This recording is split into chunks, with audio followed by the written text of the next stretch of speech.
So what does a log graph look like? How do you graph a log graph? Because you need to know all the basic log graphs, because in the next section we do all the transformations. So what does a basic log graph look like? Well, two ways you can go about the basic log graph. Eventually you'll just know the shape of it and be able to find it directly. So I'm going to show you first how you would find it directly. First of all log graphs have the point 1, 0.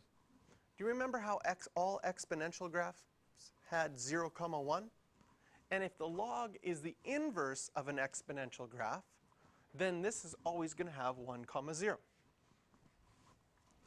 Can you tell me the next value of x that you could do in your head? Log 4 of what is something nice? Log 4 of 4. Log 4 of 4 is equal to 1. And so you have the point 4, 1.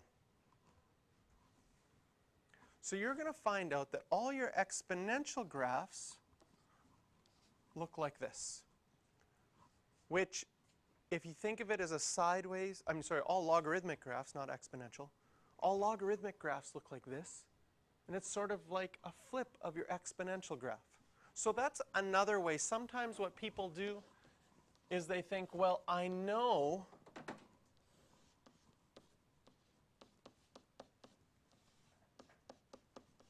that this is the graph of 4 to the x. And if I know that that's the graph of 4 to the x, if I just switch x and y, I'm going to get the inverse, and the log base 4 of x is the inverse of y equals 4 to the x. Now, my y equals 4 to the x, what did I forget to label? My asymptote. There would be one right here, right? And it's at y equals 0. Now, in an inverse, you switch the x and the y. So what's going to happen to my asymptote if I switched x and y? Instead of y equals 0, I would get x equals 0. So all log graphs have an asymptote starting at x equals 0.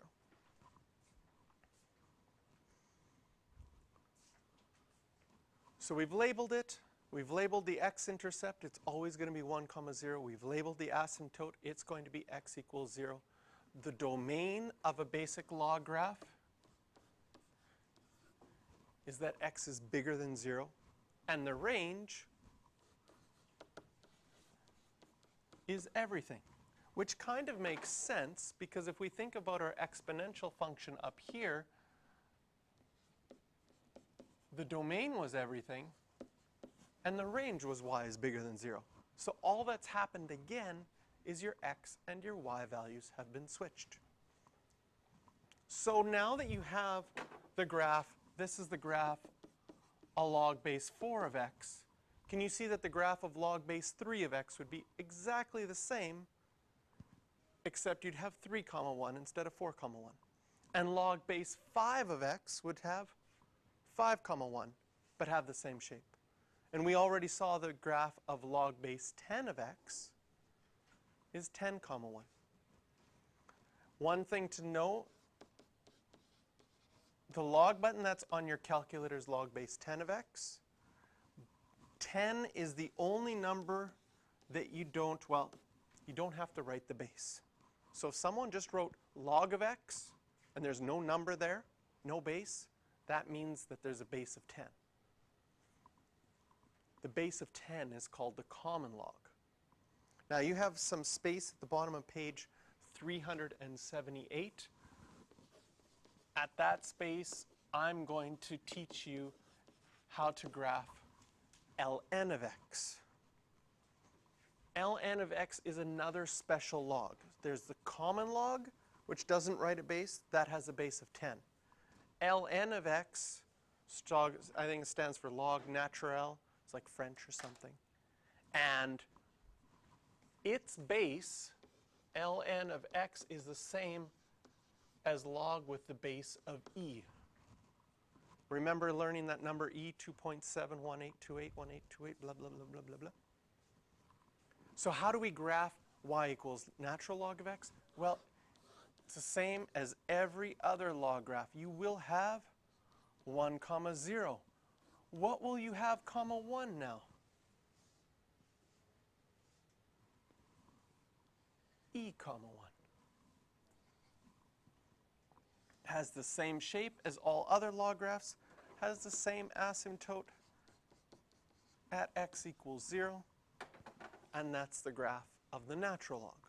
So the only thing kind of weird about it is the number e is going to be there again, because the natural log of e is equal to 1. Because you imagine, even though it's not written there, that this is a base of e, and this is asking e to what power is e?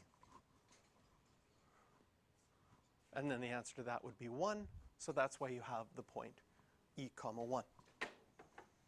So this is just our basic parent graphs of logs.